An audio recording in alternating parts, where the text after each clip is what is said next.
राम राम राम राम राम राम राम राम राम नारायण नारायण। संबंध पूर्व श्लोक में दी हुई आज्ञा को अब भगवान आगे के 2 श्लोकों में क्रमशः अन्वय और व्यतिरेक रीति से दृढ़ करते हैं। मच्चित्तः सर्वदुर्गाणि मत्प्रसादात् तरिष्यसि अथ चेत्त्वमहङ्कारान् न श्रोष्यसि विनङ्क्ष्यसि। 58वां श्लोक। मेरे में चित्त वाला होकर तू मेरी कृपा से संपूर्ण विघ्नों को तर जाएगा, और यदि तू अहंकार के कारण मेरी बात नहीं सुनेगा तो तेरा पतन हो जाएगा। व्याख्या। मच्चित्तः सर्वदुर्गाणि मत प्रसादात् तरिष्यसि। भगवान कहते हैं कि मेरे में चित्त वाला होने से तू मेरी कृपा से संपूर्ण विघ्न, बाधा, शोक, दुख आदि को तर जाएगा। अर्थात उनको दूर करने के लिए तुझे कुछ भी प्रयास नहीं करना पड़ेगा। भगवद भक्त ने अपनी तरफ से सब कर्म भगवान के अर्पण कर दिए, स्वयं भगवान के अर्पित हो गया।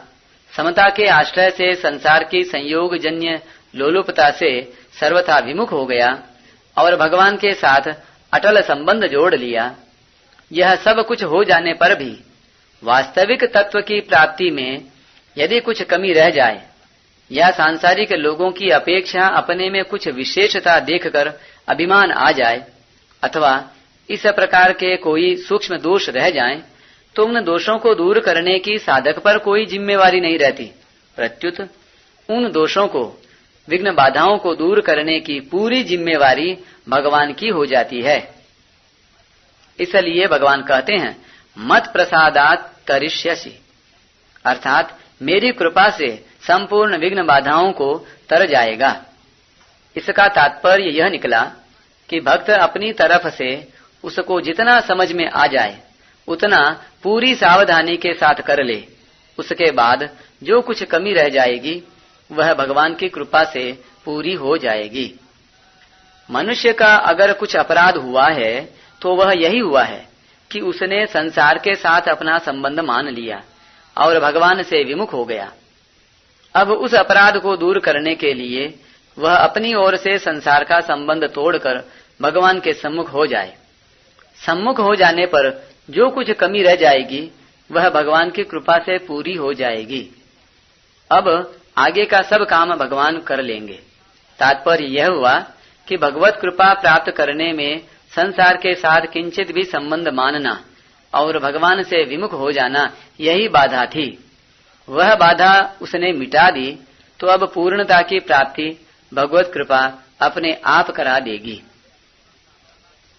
जिसका प्रकृति और प्रकृति के कार्य, शरीर आदि के साथ संबंध है, उस पर ही शास्त्रों का विधि निषेध, अपने वर्ण आश्रम के अनुसार कर्तव्य का पालन आदि नियम लागू होते हैं और उसको उन नियमों का पालन जरूर करना चाहिए। कारण कि प्रकृति और प्रकृति के कार्य से सर्वथा ही विमुख होकर भगवान के सम्मुख हो जाता है। वह शास्त्रीय विधि निषेध और वर्ण आश्रमों की मर्यादा का दास नहीं रहता, वह विधि निषेध से भी ऊंचा उठ जाता है। अर्थात उस पर विधि निषेध लागू नहीं होते, क्योंकि विधि निषेध की मुख्यता प्रकृति के राज्य में ही रहती है। प्रभु के राज्य में तो शरणागति की ही मुख्यता रहती है। जीव साक्षात परमात्मा का अंश है। यदि वह केवल अपने अंशी परमात्मा की ही तरफ चलता है तो उस पर देव, ऋषि, प्राणी, माता पिता आदि आप्तजन और दादा परदादा आदि पितरों का भी कोई ऋण नहीं रहता, क्योंकि शुद्ध चेतन अंश ने इनसे कभी कुछ लिया ही नहीं। देवर्षि भूताप्त नृणाम पितॄणाम न किंकरो नायमृणी च राजन सर्वात्मना यह शरणं शरण्यं गतो मुकुंदम परिहृत्य कर्तम। राजन, जो सारे कार्यों को छोड़कर संपूर्ण रूप से शरणागत वत्सल भगवान की शरण में आ जाता है, वह देव, ऋषि, प्राणी, कुटुंबीजन और पितृगण इनमें से किसी का भी ऋणी और सेवक नहीं रहता। लेना तभी बनता है जब वह जड़ शरीर के साथ अपना संबंध जोड़ लेता है, और संबंध जोड़ने से ही कमी आती है, नहीं तो उसमें कभी कमी आती ही नहीं। ना भावो विद्यते सतः। जब उसमें कभी कमी आती ही नहीं तो फिर वह उनका ऋणी कैसे बन सकता है? यही संपूर्ण विघ्नों को तरना है। साधन काल में जीवन निर्वाह की समस्या, शरीर में रोग आदि अनेक विघ्न बाधाएं आती हैं, परंतु उनके आने पर भी भगवान की कृपा का सहारा रहने से साधक विचलित नहीं होता। उसे तो उन विघ्न बाधाओं में भगवान की विशेष कृपा ही दिखती है, इसलिए उसे विघ्न बाधाएं बाधा रूप से दिखती ही नहीं, प्रत्युत कृपा रूप से ही दिखती हैं। पारमार्थिक साधन में विघ्न बाधाओं के आने की तथा भगवत प्राप्ति में आड़ लगने की संभावना रहती है।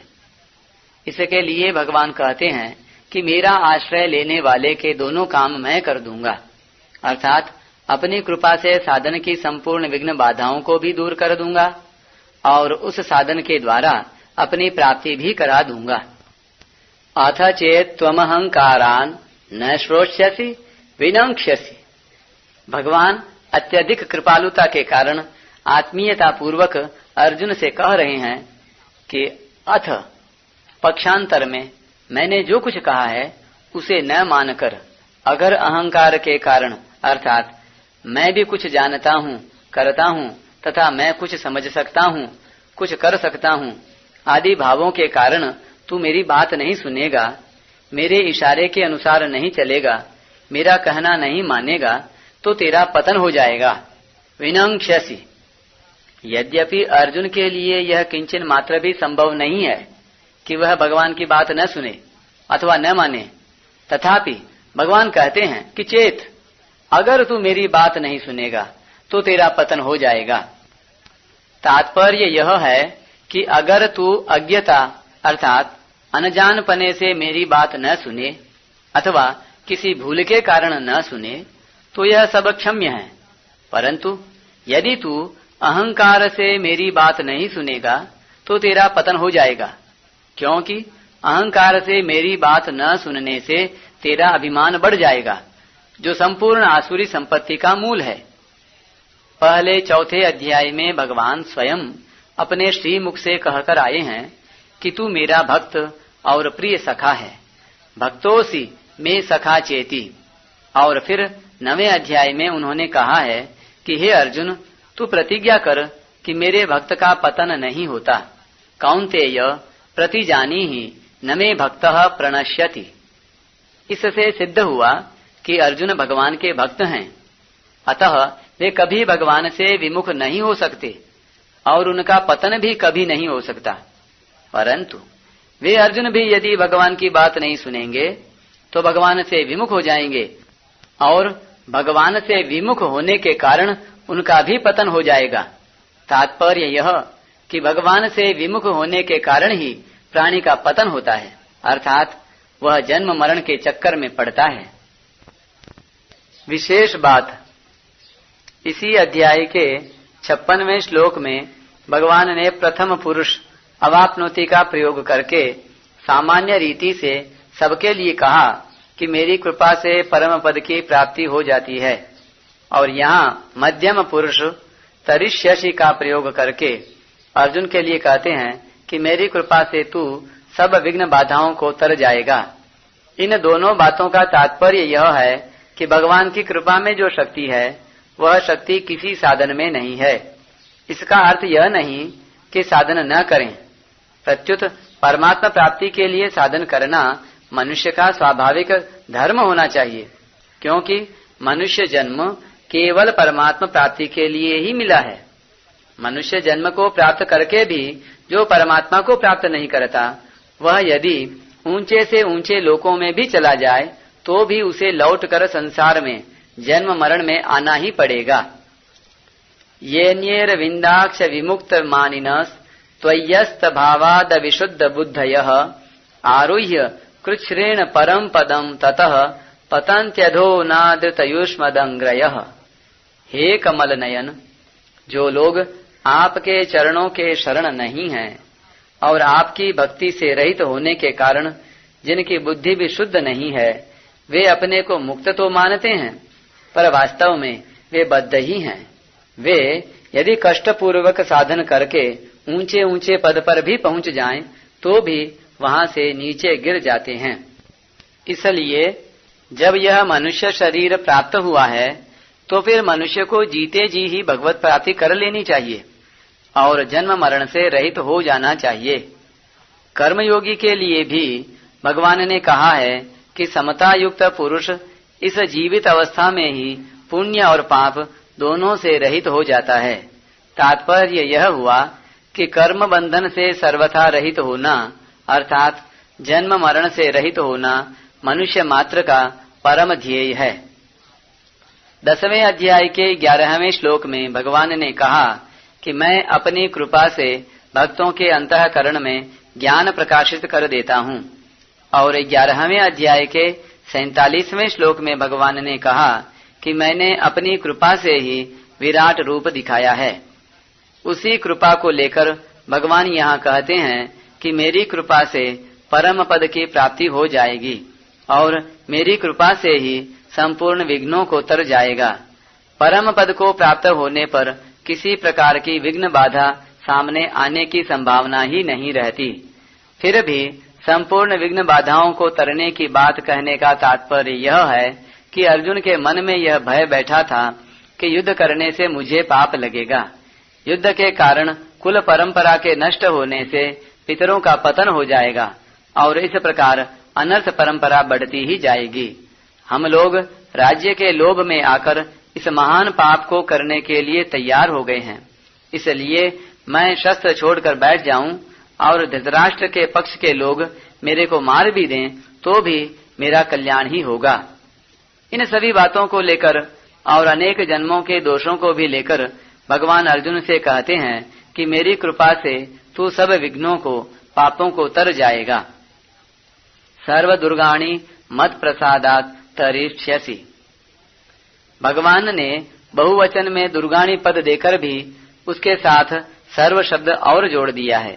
इसका तात्पर्य यह है कि मेरी कृपा से तेरा किंचन मात्र भी पाप नहीं रहेगा, कोई भी बंधन नहीं रहेगा और मेरी कृपा से सर्वथा शुद्ध होकर तू परम पद को प्राप्त हो जाएगा। परिशिष्ट भाव।